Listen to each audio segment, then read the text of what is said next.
Hello, Marcia Kavanaugh. Thanks so much for joining us. We're still hoping for that better year that 2021 is supposed to bring us. Meanwhile, the COVID numbers continue to grow, and the inauguration activities in Washington are affected by rumors of riots. We'll look tonight at the rising tide for the virus and party politics versus the presidency. We'll also look at the Saints and Carnival, both of whom face formidable opposition, Tampa Bay and the pandemic. And our Future Watch segment examines the growing incidence of car crimes. Joining us tonight are our Informed Sources, Errol Laborde, producer of Informed Sources, Dave Cohen, news director, WWL Radio, Don Ostrom, Channel 12's Future Watch reporter, and Stephanie Grace, columnist, The Times-Picayune, the New Orleans Advocate. Go over to Dave first for the latest on COVID. It's not good.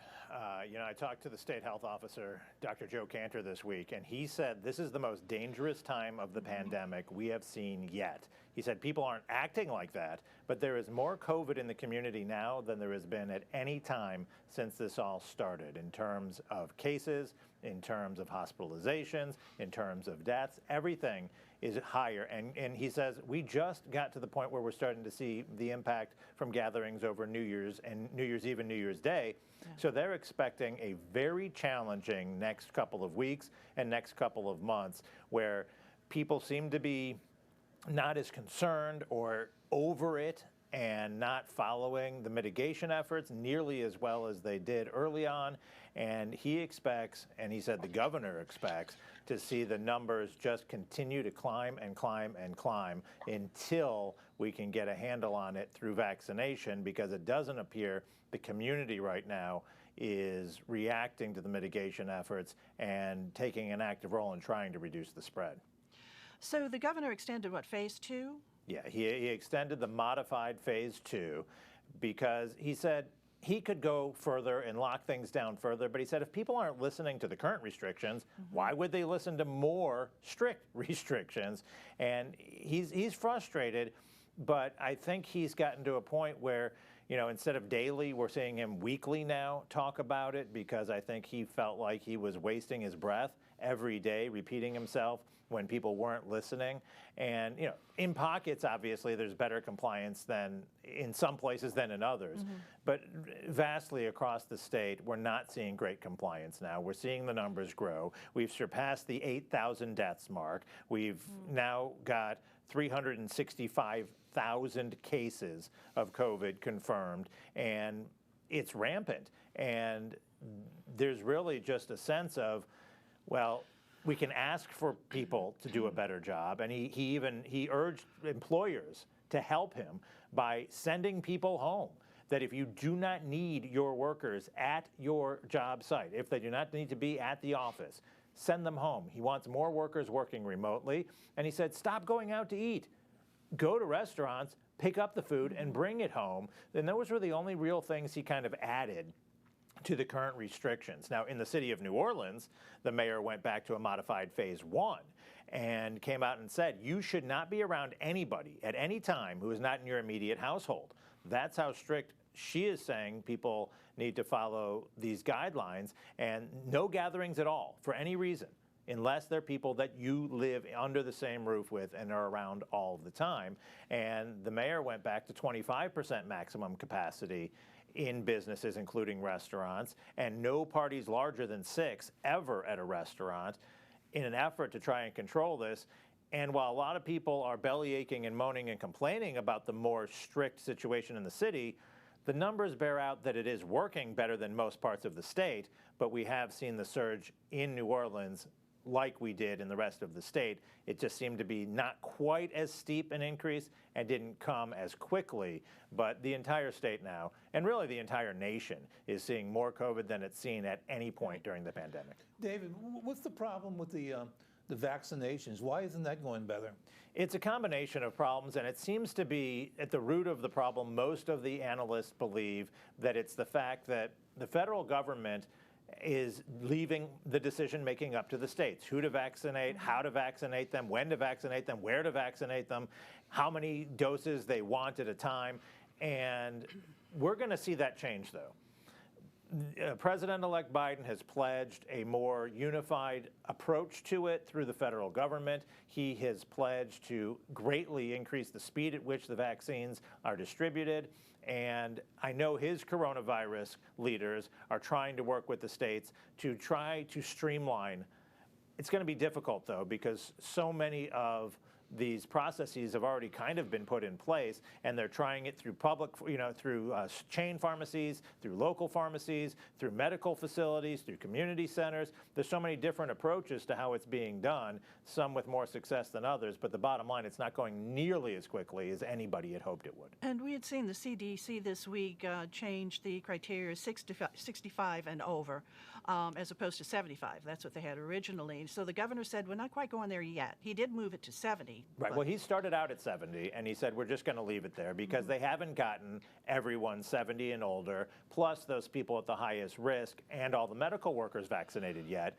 So the governor's office didn't think it made sense to try to include more people now when they can't even get the vaccine to those people who already are on the waiting lists, who are trying to get appointments, who are trying to get it and haven't yet. That having been said, I mean, we have more than 20,000 people who have gotten fully vaccinated now, both of the shots. Most of those are hospital workers who got it at their place of employment. And Louisiana moved up in terms of the number of people who have been given at least one shot. I mean, we were the bottom top 10. Now we're about number 17 in the whole state. So there has been some improvement at that. But we need the doses, number one, and also just better access to them. Well, the fact that Louisiana is moving up and making progress is encouraging because the federal government is distributing the vaccine based on success of it being actually shot into people's arms. So the fact that Louisiana is doing better than so many other states and is moving up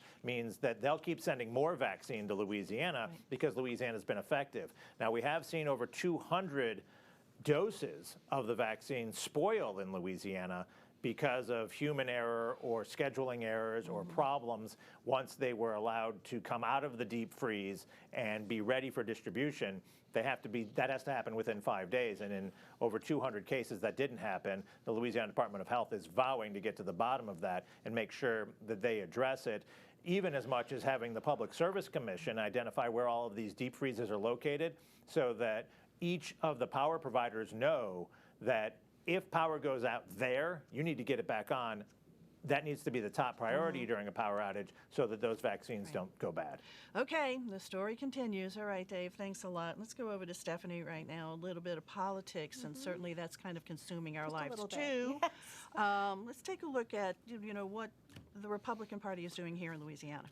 Okay, well, obviously the big news this week is we had another impeachment vote of President Donald Trump. And Louisiana has now 4 members of Congress who are Republicans, one, actually 0 as of today, who was a Democrat because today Cedric Richmond put in his resignation, became official. But his last act as a Democrat going to the Biden administration was to vote for impeachment and call everything that happened, the storming of the Capitol, the president's incitement of the storming of the Capitol, because that's what was at issue in the impeachment, foolishness, and Richmond out. Those were his final words as a congressman after 10 years, I should say, and it was during an impeachment. The other 4 voted against it. This was predictable. There were some Republicans, remember, in the first impeachment, no Republicans in the House voted to impeach President Trump over the Ukrainian matter. In this case, 10 did. 10 Republicans from different parts of the country, different political profiles, some more moderate, some very conservative, but none from Louisiana. One thing that I thought was interesting was that if you watched on Wednesday, each side had a certain amount of time and they divvied it up among the members who wanted to speak. The Democrats, they were getting 1 minute, 30 seconds. I mean, a lot of them wanted to speak. Fewer Republicans wanted to speak on this one. I think that, this is a tougher vote for them to take politically and perhaps personally, because of course they were all the victims of this storming of the Capitol and potential victims of violence. The only one who did was Steve Scalise, the minority whip. He ended up kind of closing the case for the Republicans. He's capable of giving a real barn burner speech. I didn't think this was one of those. I think this was something where, of course he decried violence. He has been a victim of violence. He's been a victim of an assassination attempt. But he kind of made the closing case for the Republicans, and then it went to Stony Hoyer, a Democrat, who really gave a big speech in favor of this, really quoting actually Liz Cheney very extensively. That was interesting. Republican, of the course. Republican. So remember, Steve Scalise is the #2 Republican. He and Kevin McCarthy, the #1, both opposed impeachment. Liz Cheney, the #3, broke from them, and of course she's Dick Cheney's daughter. She's a big name in Republican politics and very forcefully advocated for impeachment. Well, Stephanie, let me ask you this. As you noted, we had 4 members of the congressional delegation, the House members, there present. 5, that was missing because, of course, of the untimely death Yes. of our Congressman-elect Luke Letlow. Yeah. Right. So that seat, what's going to happen Yes, so that's interesting. There's going to be a special election. Qualifying is next week. The primary in March, the runoff in April, and of course they just had an election in the fall to elect Luke Letlow, a former aide to Ralph Abraham, the retiring congressman, Bobby Jindal before that, very well liked, kind of an insider. And the news this week is that his wife has announced that she will run. Her name is Julia Letlow.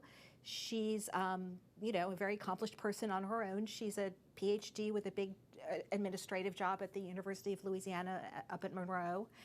And she is now the prohibitive favorite, you have to say. I mean, certainly there will be tremendous sympathy for her. And she was out on the campaign trail with him along with their very young children the whole time.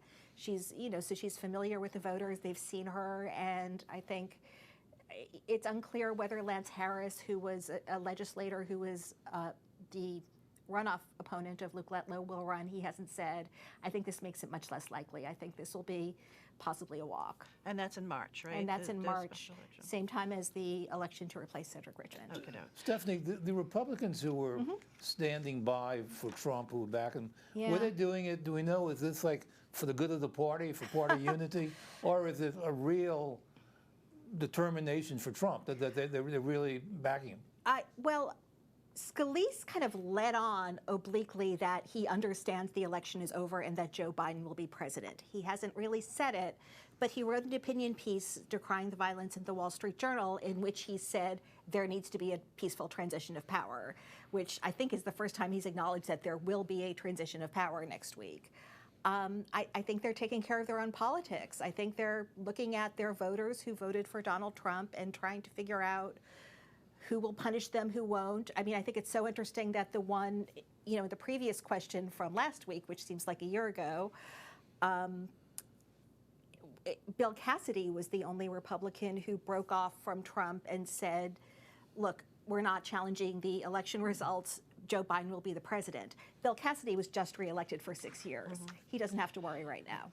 I was surprised. I talked to Gary Graves, who's the very conservative Republican who has voted with Trump over and over again from Baton Rouge. And he told me the Friday after the Wednesday storming of the Capitol that President Trump should, in his words, effectively resign and hand over the keys to the vice president. And that was kind of shocking to me to hear a conservative Republican who's been in the Trump camp constantly kind of break ranks and say, we've had enough of the president. He should do no more damage. He just needs to disappear. Okay, well, and let's right now stick with Dave and let's talk about, all of this, what's happening in D.C. And also now perhaps maybe across the country. We really don't hope so. But rumors of riots or, intelligence about that. The FBI said immediately after the storming of the Capitol that they had no indication that this rally in Washington was going to turn violent the Wednesday that it did. And they received a lot of flack over that because anybody who has a Facebook or Instagram or Twitter account knew. I mean, hashtag Storm the Capitol was everywhere leading up to that. So if everybody on social media knew that some of the people going to Washington, D.C. had plans to storm the Capitol, how is it possible that the FBI didn't know and didn't have the Capitol prepared for a attempted storming? So now, in the week afterwards, I think we're seeing a hyper effort by federal law enforcement, by the FBI, to make sure that every state knows and has been warned that there are factions of pro-Trump supporters who are vowing armed protests across the country leading up to and maybe during the inauguration. We know there are going to be a group of individuals who gather Sunday at the state capitol in Louisiana, in Baton Rouge, and state police say they've been advised by the FBI and they're aware of it, and the governor says he's aware of it and he's made sure that everyone knows that it's possible this could turn ugly. But he pointed out that there's been, while albeit a small group, there have been pro-Trump supporters that have been rallying for weeks, usually on Saturdays, outside on the steps of the state capitol, and they have been peaceful. And the governor said he's fine with that. If you want to come and you want to protest peacefully, you want to carry signs, you want to chant, you want to make your voice heard, no problem, as long as you obey the law and you continue to be lawful. And he is hopeful that that'll be the case Sunday as well. You know, what happened last Wednesday, January 6th, the storming of the Capitol building, just, I think, rattled us all. Wondering, where was the security for that? Well, now we have someone who's going to be heading investigation, who we all know very well, into what happened with the security lapse. Yeah, retired General Russell Honore, who came to New Orleans after Katrina and finally got the federal response on track and started to make things happen. Speaker of the House Nancy Pelosi today announced she is bringing him in to lead the effort to identify weaknesses in the security plan at the Capitol, to work with the Congress to develop a security plan. And it's not clear how widespread his role will be in determining perhaps why there were lapses in security. We know that some Capitol police officers are under investigation now amid allegations that they either let protesters in, either because they thought that they should be allowed in or because they thought it was a losing battle and they couldn't stop them, or also, we know that some of the Capitol Police officers appeared to be supportive of the cause of the pro-Trump rioters, and that's under investigation as well. So we're waiting to get all the details on what Honore's role will be, but, you know, known as that John Wayne dude here in New Orleans, that cigar-chomping retired general will now go to Capitol Hill and help get things straightened out there. Yeah. Ray Nagin called him that after Katrina and credited him with actually finally getting people moving, you know, out of the Superdome, getting food and water where it needed to go, and getting the federal response going. Yeah, he's definitely known to get the job done. Okay, thanks a lot, Dave. Let's move over to Errol now. Something that's really important this weekend is happening, the Saints game. Well, with all the COVID and the riots and all this, there is a possibility of good news over the next month, maybe. There's also a possibility of us again experiencing a January heartbreak, which has happened like several times in the last few years. And the adventure begins this Sunday when the Saints play Tampa Bay. And of course, if they win, then they'll probably be playing Green Bay the following week, and Aaron Rodgers will be the quarterback. And if they win that, then they go to the Super Bowl, and Patrick Mahomes will be the quarterback. And so to get to the Super Bowl, they're going to be playing three of the top quarterbacks in the league. Fortunately, the Saints have one of the top quarterbacks also, and so it begins this Sunday. You know, the big thing about playing Tampa Bay is that the Saints have defeated them twice already. A lot of people don't remember this, but several years ago, when Tampa Bay won the Super Bowl, that season, the Saints beat them twice. And so there's a little bit of precedent on this sort of thing. But we're going to be the star games. We have two star quarterbacks. It's no accident that the networks pushed it to 5 o'clock in the evening. The Saints draw well on TV to begin with, and so when you get a nighttime game, and when they have these two quarterbacks, should have a huge audience. Was that the first game of our season when we played Tampa Bay? Yeah, That kicked off our season? Yeah, because there was a big battle then. It's really a big battle this weekend. It started off by beating Tampa Bay, and then the Saints really looked hot after that. Then they got into a little bit of a swoon over the next few weeks. And then there was that incredible night when they played Tampa Bay in Tampa Bay and just ran all over them. In the closing minutes, they went for Tampa Bay went for field goal just to have some respect to get 3 points on this score. But the Saints defense was masterful, and so was the Saints offense that game. And everybody in the Tampa Bay squad remembers that.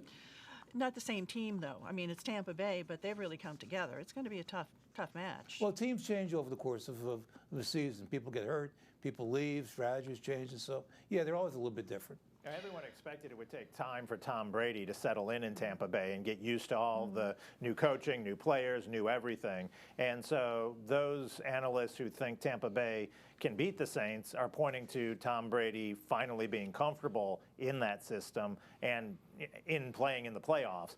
But, you know, the Saints are a 3-point favorite for a reason, and the Saints have the more talented and the better team. It's all going to come down to, of course, who does the best execution of their game plan on Sunday. And let's hope it's the Saints. And, gosh, if the Rams could beat the Packers, then we'll be hosting the NFC Championship game in the Superdome.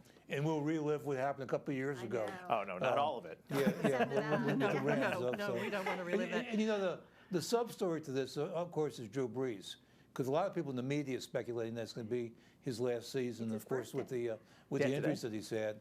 And so everyone went to see him go out with another Super Bowl. And he just had a birthday. No, it is today, 42 years old. Yeah. Happy birthday to Drew. Yes. Okay, let's go over to Dawn right now. And, you know, there car burglaries, so much in the news right now, happening way too much. You had a personal experience, unfortunately. Unfortunately, I was in City Park and I did this maneuver real quick, tucked my purse under my front seat, fully hidden, went for a run, came back to a smashed window and no more purse. And the NOPD says car crimes are definitely on the rise. The numbers bear out there. They're definitely on the rise. Carjackings are up 157%. Car burglaries, like I experienced, also up, although they're not tracked as carefully. Who's doing it? I asked the NOPD and criminologist Peter Scharf. They mostly say young people. Young people for a couple of reasons. One is COVID. They're not in school, they're not in sports, they don't have part-time jobs in the service industry. And it's a quick way to make a quick buck because they get that purse or that wallet or that gun or that car and then turn around and sell those things for a quick couple hundred, up to $500, and use it. They sell it for either cash or drugs. So the adults in the system use these young people in the system to get the things that they need. I'm told the efficiency and engineering of new cars makes it easier just to take the whole car because you can't any longer just steal the radio or just steal certain parts to sell because they're all welded together so much better. So they steal the whole car. How do you prevent it from happening? The NOPD says the carjackings, which have been very brazen and bold, broad daylight at the Costco gas station, for instance. And some violent, too. And some very violent. People getting punched, people getting hurt. The best way to prevent the carjacking is never to leave your car running. You know, don't leave the keys in it while you're pumping gas. Don't leave it running while you're putting air in your tires or while you're standing outside talking to friends, because the carjackers are driving through and looking for the lights on. The lights that stay on in the front or in the rear indicate that there are keys in there and it's ready to go, and they just bump you out of the way or force you violently out of the way and they're off in your car. And they will go and sell that car for $200 or $300. So if someone's trying to sell you a vehicle for that much, please, you know, the police say most normal people wouldn't ever buy a vehicle that way. Most of us would say, wait a minute, there's something not right here that I'm getting a BMW for $300. But there are people who are in that market. They say you really be vigilant, watch your surroundings, watch for people following you. You know, the question of the car burglaries like mine, do you leave it unlocked and make sure there's nothing in there? Do you leave it locked and make sure nobody can see anything in there? You're damned if you do, damned if you don't, basically, because if you leave it unlocked, you're going to get something robbed out of there. If you leave it locked, you're going to get your window busted. You know, my window is going to cost me $175. I have a friend whose window was busted recently. Hers is going to cost her $600. It's not a victimless crime. We end up spending a lot of money and a lot of time trying to get life back together and things back together. And they don't know with these young people whether it's the joy of doing it, whether they're angry at society and the punching of a window feels good. The NOPD did give me one good tip today, too. They said tinted windows tend to hold together and break in one more silent piece, so it's easier for them to break a tinted window and not be heard. than a non-tinted window. My vehicle didn't have tinted windows. It was parked in a city park parking lot at 8:15 in the morning with lots of people around. So I don't know how they got in and got out sight unseen. If you do see them in action, though, the police say, please, please, please don't approach them. Don't yell at them. Don't make a scene, because they very well may shoot you. Just call the police. And we've seen that they have. So, yes, right. Be very careful. Okay, Don, thanks a lot. E, over to you. You got about a minute 15 to tell us about Carnival. Well, it seems to be falling apart throughout the state. Just about every place in the state now has canceled the parades. I guess once Orleans Parish did it, and also with the determination of the governor that Dave was talking about, I think it'd be kind of hard for any place. And so it looks like all the parades, there may be some small parades somewhere, but no, all the cities and towns. But also another element of Carnival in Louisiana, the Courier de Mardi Gras. These are the guys who ride and go and get chickens and elements for gumbo and Mardi Gras. It seems like all the Courier de Mardi Gras activities, one of the largest in Church Point, has been canceled. And probably somewhere there's somebody making a gumbo, but in terms of any of the public activity. And in Jefferson Parish is still out the possibility of moving the parades back to May to have it coincide with Memorial Day. They passed a resolution this past week sounding like they're not going to want to do that, even though they left out the possibility for maybe later in the year. But it seems like for all purposes, any carnival-related parade activity we're not going to have. There'll be some virtual happenings and celebrations. Yeah, one thing that seems to be a lot of people seem to be talking about is the house decorating. Right. The new term is Yardy Gras, which I think is kind of new. And I noticed even Lafayette is doing that too. So I think this is something that's going to spread. And maybe in future years, I think this is one thing that may be a holdover that people may do in the future too. They're very carnival fun. spirit still You're there. starting to be able to see them around town. Yeah, They're you're starting to great. bring up. Okay, guys, each of you guys, maybe 15 seconds apiece. Other stories. Let's start with E. Qualifying for a Cedric Richmond seat begins next week. And by this time next week, we'll know who's running. Looks like it's going to be a small field. Stephanie. We have a new DA in Orleans Parish. Jason Williams was sworn in this week, and he started immediately making good on his promises to reorient the office towards criminal justice reform. For example, he hired somebody to oversee a new civil rights division. Okie doke. Dave. If you hear a loud rumbling that lasts 8 minutes around 4:20 p.m. tomorrow on Saturday, do not be alarmed. They are testing the new engines that will carry astronauts to the moon and Mars at Stennis Space Center, and they say they are the most powerful engines ever, and they will be loud. They say you'll be able to hear it for 60 miles, so well into Metro New Orleans, you should be hearing this from 4:20 to 4:28. People are going to hear rumbling too. Don, real quick. Bob Becker, the longtime CEO at City Park, finally gets to retire after his lengthy stay on due to COVID. Kara Lambright will be the new CEO. She's coming to New Orleans from Houston's Memorial Park. Okay, doke. Best of luck to Bob. We're going to miss him. Okay, guys, thanks a lot for being here. Thank you all for joining us. See you again next week for Informed Sources. Have a good evening.